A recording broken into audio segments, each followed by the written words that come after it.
ሰላም እንዴት ናችሁ? ይህ 433 ስፖርት በኢትዮጵያ የዩቲዩብ ቻናል ነው። ለዚህ ቻናል አዲስ ከሆናችሁ ሰብስክራይብ እያደረጋችሁ ቤተሰብ መሆናችሁን እንዳትረሱ። አዲስ ካልሆናችሁና ሰብስክራይብ ካደረጋችሁ ደግሞ ሼር በማድረግ ብዙ ቦታ እንድንደርስ እንድታደርጉ እንጠይቃችኋለን። ዛሬም በአዲስ ፕሮግራም ተገናኝተናል። በዛሬው ፕሮግራም ደግሞ በታላቁ ደርቢ ጨዋታ ማንቸስተር ዩናይትድ ከሊቨርፑል ጋር ያደረጉት የ35ኛ ሳምንት የእንግሊዝ ፕሪሚየር ሊግ ጨዋታ ማንቸስተር ዩናይትድ 3-2 በሆነ ውጤት ማሸነፍ ችሏል። ስለዚህ ጨዋታ መነሳት ያለባቸውን ፖይንቶች እናነሳለን።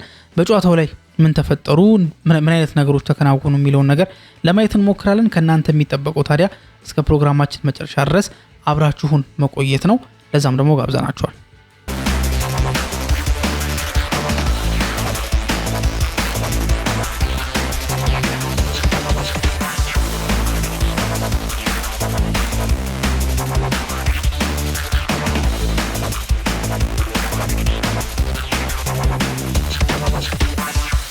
ማንቸስተር ዩናይትድ እንግዲህ ወደ ቀጣዩ ዓመት የቻምፒየንስ ሊግ ውድድር ማለፉን አረጋግጧል። በእርግጥ በዚህ ጨዋታ እንትን ባይል ኖሮ ቀደም ብሎ ነጥብ የጣሉለት ቡድኖች ነበሩና በነዛ አማካኝነት እንደዚሁ ወደ ቀጣዩ ዙር ወደ ቀጣይ ቻምፒየንስ ሊግ የሚያልፍበትን አጋጣሚ የሚያረጋግጥበት ሁኔታ ነበር። ግን ደግሞ ከዚህ የበለጠ ለማንቸስተር ዩናይትድ ወደ ቻምፒየንስ ሊግ ለመግባት አይዲያል የሆነ ኢንትራንስ ይኖራል ብዬ አላስብም። ምክንያቱም አይዲያል ያልኩበት ምክንያት ምንድነው? አንደኛ ከሊቨርፑል ጋር ነው ተጋጣሚው። ከሊቨርፑል ጋር ያላቸው ትንቅንቅ፣ ያላቸው የደርቢ ስሜት፣ ያላቸው ባላንጣነት የሚታወቅ ነገር ነው። በታሪክም ያለ ነገር። ግን ምንድነው ልዩ የሚያደርገው ካልን ያሁኑን አንደኛ በአንፊልድ ከረጅም ዓመታት በኋላ ነበር ማንቸስተር ዩናይትድ አሸንፎ የነበረው አንፊልድ ላይ ማለት ነው በዚህ ዓመት። ሲቀጥል ደግሞ አሁንም ሁለተኛ ዙር ሊያሸንፍ የሚችልበት ከፍተኛ እድል አለ። ምክንያቱም ማንቸስተር ዩናይትድ ክሊርሊ ከሊቨርፑል የተሻለ ፐርፎርማንስ እያሳየ ነበር ባለፉት ጊዜያቶች ላይ ማለት ነው። ይሄ ማለት ከምን ጋር ይለያያል? ያለፉትን ዓመታት በተለይ የርገን ክሎፕ ሊቨርፑልን ከተረከበ በኋላ ማንቸስተር ዩናይትዶች በጣም ሲቸገሩ ነበር። መሐመድ ሳላ ያስቆጠራቸው የጎል ብዛቶች እኮ ይነግረናል ምን ያህል ማንቸስተር ዩናይትድ ከሊቨርፑል ጋር ሲቸገር እንደነበረ። እሱ ብቻውን የሚነግረን ነገር አለና ያንን አጋጣሚ የሚበቀሉበት መንገድ ምንድነው? አንደኛ ነጥብ ከዛ ከፍ ብሎ ለመጨረስ መሞከር፣ ከዛ ውጪ ደግሞ ደርሶ መልስ ማሸነፍ። አሁን ደርሶ መልስ የማሸነፍ ጉዳይ ማንቸስተር ዩናይትድ ካረገው በጣም ቆይቶ ነበር። ስለዚህ ያንን አጋጣሚ ነው አሁን ያገኘውና እንዳልኳችሁ ነው ከፐርፎርማንስ አንጻር ከወቅታዊ ፐርፎርማንስ አንጻር ከተመለከተ የተሻለው ቡድን ማንቸስተር ዩናይትድ ነው። ከሊቨርፑል የተሻለ ቁመና ላይ ያለው የተሻለ አጫወት ላይ ያለውና ክሊር የሆነ ወደ ቻምፒየንስ ሊግ የሚያደርገው ጉዞ ላይ የሆነ የተረጋገጠ አይነት እንቅስቃሴ እያደረገ ያለው ማንቸስተር ዩናይትድ ነው። በተለይ ደግሞ ያለፉትን 14 ጨዋታዎች ማለትም ማይክል ካሪክ የማንቸስተር ዩናይትድ ዋና አሰልጣኝ ሆኖ 14ኛ ጨዋታውን ነበር አሁን ከሊቨርፑል ጋር ያደረገውና በእነዚህ 14 ጨዋታዎች ማንቸስተር ዩናይትድ በጣም የተሻለው ቡድን ነበር። እንዲሁም አንድ ስታት እያየው ነበርና በእነዚህ 14 ጨዋታዎች የተመዘገቡ ነጥቦች ብቻ ቢሰበሰቡ ማንቸስተር ዩናይትድ አንደኛ ደረጃ ላይ የሚቀመጥበት አጋጣሚ ነበር የተመለከትነውና ጥሩ የሚባል ፐርፎርማንስ ላይ ጥሩ የሚባል ወቅታዊ አቋም ላይ ነው ያለው ማንቸስተር ዩናይትድ። ስለዚህ በዚህ ሰዓት ላይ ሊቨርፑልን ማግኘት ለማንቸስተር ዩናይትድ ብለሲንግ ነው። ሲቀጥል ደግሞ የቻምፒየንስ ሊግ ጉዞውን ደግሞ ቢያረጋግጥበት ደግሞ አስቡት። ይሄ አንደኛው። ሌላኛው ደግሞ ምናልባት ማንቸስተር ዩናይትድ ብሩኖ ፈርናንዴዝ አሲስት አድርጎ ቢሆን ኖሮ ደግሞ ሪከርድም ደግሞ የሚሰበርበት ነበርና ምናልባት የኦልድ ትራፎርዱ ጨዋታ በብዙ የሚተረጎም የተለየ አይነት ጨዋታ ነበር ማለት እንችላለን። ታዲያ ማንቸስተር ዩናይትድ ጨዋታው ሲጀምሩት በጣም በሚገርም ሁኔታ ነበር ሲጀምሩ የነበረው። እያንዳንዱ ነገር ልክ ኳስ ተነጥቀው ሪጌን የሚያደርጉበት መንገድ፣ ፕረስ የሚያደርጉበት መንገድ፣ ከዛ በኋላ የሚያጠቁበት መንገድ፣ ቢልድ አፓቸው እያንዳንዱ መንገድ በደንብ አድርጋችሁ ከተመለከታችሁት ማንቸስተር ዩናይትዶች ላይክ ክሊርሊ የተሻሉ ነበሩ። የተሻለው ቡድን ማንቸስተር ዩናይትድ ነበር እና ያ የተሻለ ቡድን መሆኑም ደግሞ ጎል አስገኝቶለታል።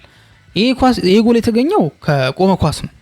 ማንቸስተር ዩናይትድ ደግሞ በዚህ ዓመት አዲስ ያመጣው ነገር ካምናው ያሻሻለው ትልቁ ነገር ምንድነው? የቆመ ኳስ አጠቃቀም ነው። የቆመ ኳስ አጠቃቀም ላይ ማንቸስተር ዩናይትድ የተሻለ ሆኖ መጥቷል አይደለ? ብዙ ጎሎችን ከቆሙ ኳሶች ሲያስቆጥር ተመልክተናል። በተለይም ደግሞ ስፔሲፊካሊ ደግሞ ከኮርነር ኪኮች። አሁንም ይሄ ኳስ ቀጥታ ከኮርነር ኪክ የተገኘ አይደለም። ይሄ የሚታወቅ ነገር ይመስለኛል። ግን ደግሞ ቀጥታ ከኮርነር ኪክ ባይገኝም ግን ደግሞ ያ ኳስ መነሻው ግን ኮርነር ኪክ ላይ ነው። ኮርነር ኪክ ላይ ነው የተነሳው ያ ኳስ ማለት ነውና ከኮርና የተገኘውን አጋጣሚ ማቲያስ ኩኒያ በሁለት ሙከራ ነው ያስቆጠረው አይደለ? መጀመሪያ በቀኝ እግሩ መተው፣ ከዛ ብሎክ ተደረገበት፣ ከዛ በኋላ ባውንስ ያደረገውን ኳስ በግራ እግሩ መልሶ መተውና ሊያስቆጥረው ቻለ።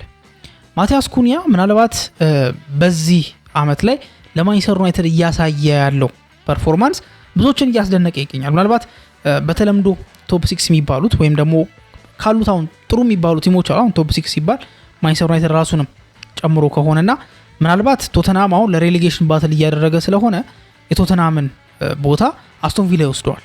ስለዚህ ቶፕ 6 ሲባላል ማንቸስተር ዩናይትድ ራሱን ካወጣ አምስቱ ማለት ነው። ሶ ከነዚህ ከአምስቱ ላይ አምስቱም ቡድኖች ላይ ወይ ጎል አስቆጥሯል ወይ አሲስት አድርጓል። ከአስቶን ቪላ 2 ጎሎችን አስቆጥሯል። ከአርሰናል 1 ጎል አስቆጥሯል። ከቼልሲ 1 ጎል አስቆጥሯል። ከሊቨርፑል 1 ጎል አስቆጥሯል። ከማንቸስተር ሲቲ ጋር ደግሞ 1 አሲስት አድርጓል። ያቺ ፓትሪክ ዶርጉ ያስቆጠራትን ጎል አሲስት ያደረገው ማቲያስ ኩኒያ ነበርና በእንደዚህ አይነት ትልልቅ ጨዋታዎች ላይ ራሱን የሚያሳይ ራሱን አቬሌብል የሚያደርግ ሾዋፕ የሚያደርግ መኖሩን በቃ የሱን ኤግዚስተንስ የሚያስመሰክር አይነት ተጫዋች ሆኖ ነው ማቲያስ ኩኒያ በኦልድ ትራፎርድ የመጣውና ልክ ሲመጣ ኦፍ ኮርስ የመጣበትን ሁኔታ ስንመለከት ምንም እንኳን ከወልቭስ ቢመጣም ግን ደግሞ ይሄ ተጫዋች አትሌቲኮ ማድሪድ መጫወት የቻለ ተጫዋች መሆኑ መረሳት የለበትም። ጀርመን ተጫውቷል። ከዛ ውጭ ደግሞ አትሌቲኮ ማድሪድን መጫወት የቻለ ተጫዋች ነው። ከአትሌቲኮ በኋላ ነው ወደ ወልቭስ የመጣው እንጂ የትልቅ ቲም ኤክስፔሪየንስ አለው። ግን ደግሞ በዚህ ደረጃ ግን ለማንቸስተር ዩናይትድ በተለይ ደግሞ በትልቅ ጨዋታዎች ላይ ሾዋፕ ያደርጋል ተብሎ ግን አልታሰበም ነበር። በዚህ ጨዋታ ላይ ማስቆጠሩ ብቻ አይደለም፣ ሾዋፕ ማድረጉ ብቻ አይደለም።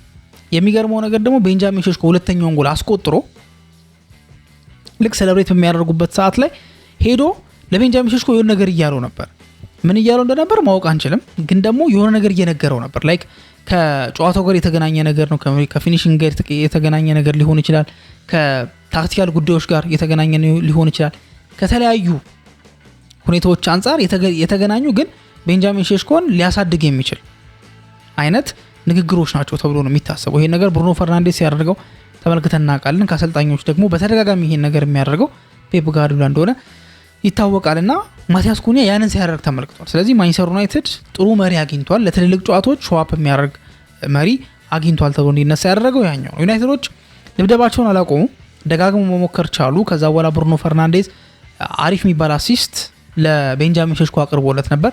ቤንጃሚን ሼሽኮ ግን ኳሱን የመታበት መንገድ ዛትማች ጠንካራ የሚባል አልነበረም እና የሞከረው ኳስ እንዳይቆጠር ሆኗል ማለት ነውና ብሩኖ ፈርናንዴዝም ምናልባት 20ኛ አሲስቱን ሊያገኝ የሚችልበትን አጋጣሚ ባከነ።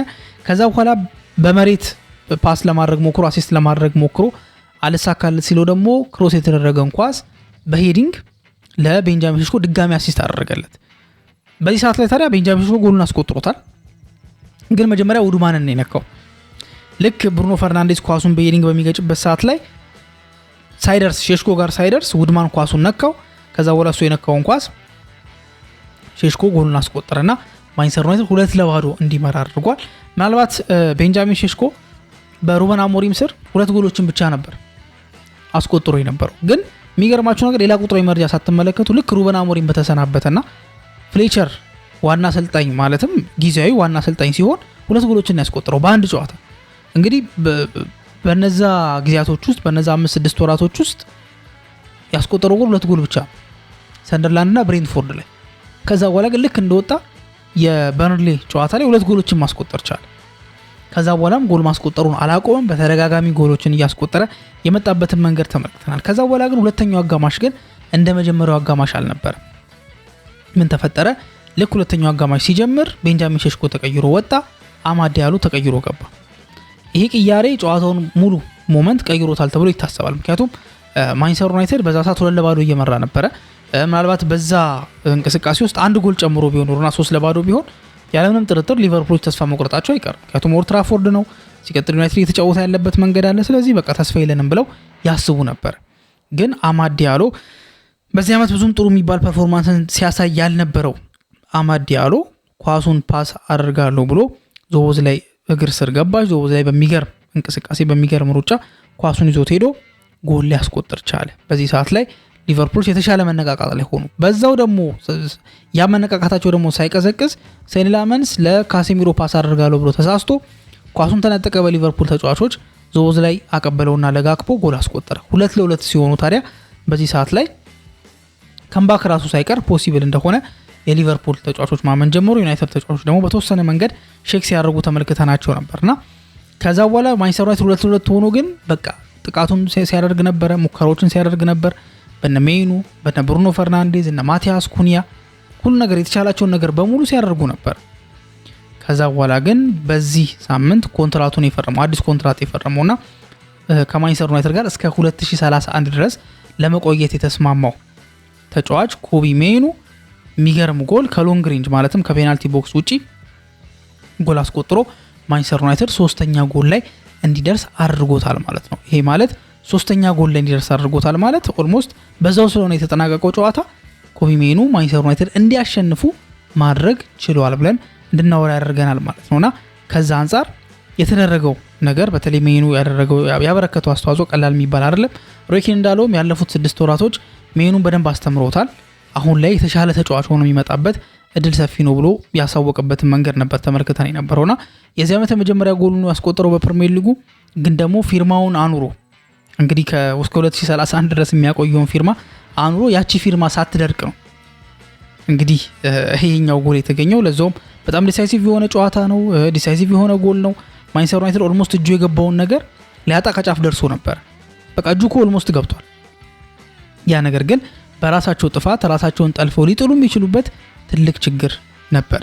ስለዚህ ኮቢ ሜኑ በዛ ሰዓት ላይ ደርሶ ራሱ በቃ ይሄ ስቴፕ አፕ አደረገ። በሚያስፈልግበት ሰዓት ላይ ልክ ፊት ለፊት መጨረስ ሲያቀታቸውና ማንቸስተር ዩናይትድ የግድ ይህን ጨዋታ ማሸነፍ አለበት ሲባል ሳይወድ በግዱ ስቴፕ አፕ አደረገ። ከዛ በኋላ የሚገርም አስደናቂ ጎል ማስቆጠር ቻለና ማንቸስተር ዩናይትድ 3-2 በሆነ ውጤት አሸነፉ። ወደ ቻምፒየንስ ሊግ የሚያደርጉትንም ጉዞ በ100% ወይ ደግሞ 100% ያሳኩበትን መንገድ ተመልክተናል።